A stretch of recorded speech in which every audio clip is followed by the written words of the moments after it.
In section 5.5, we're going to solve application problems using both exponential and logarithmic models. The first one we're going to look at is compound interest. So back in section 5.1, we learned two formulas for compound interest.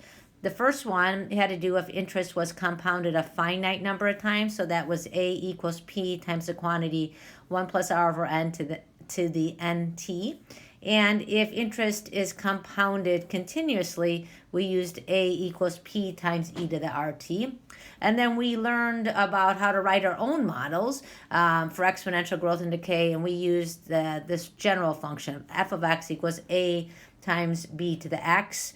And for this model, A is the initial value, so that's the value of the function when x is 0. And B is the factor by which the function is increasing or decreasing. If we have exponential growth, then we know that B is greater than 1. And if we can also express that as 1 plus R, where R is the rate of increase expressed as a decimal. For exponential decay, we have that B is between 0 and 1, and we can express B as 1 minus R, where R is the rate of decay. So if, say, we have 10% decay, B would be 1 minus 0.1, which would be 0.9. Just as a note, models for population growth are often modeled using y equals A times E k to the x, where k is greater than 0 for growth and k is less than 0 for decay.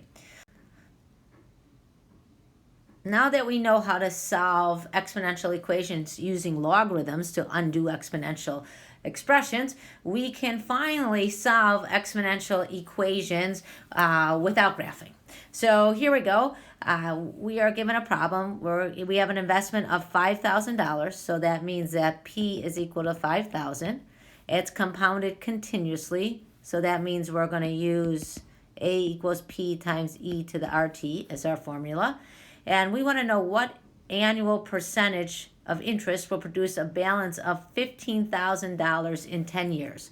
So A is equal to 15,000. That's our ending balance. And time is equal to 10. So we're going to put in what we know into this equation.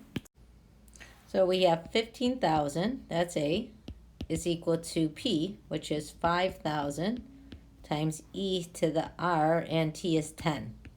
Next thing we want to do is isolate the exponential. So I'm going to divide both sides of the equation by 5,000. So that leaves us with 15,000 divided by 5,000 is 3, is equal to E to the 10R. To undo this exponential, you can either rewrite this in logarithmic form, or you can take the natural log of both sides. I'm going to take the natural log of both sides. I'm going to use inverse properties. So that means that ln 3 is the left side of the equation. On the right side, by taking the natural log of e to the 10r, the natural log and e undo each other, and that leaves us with the exponent, which is 10r. And finally, to isolate r, I divide both sides of the equation by 10. So r is equal to ln 3 over 10. And if you enter that into a calculator, you'll get that r is approximately 10.986%.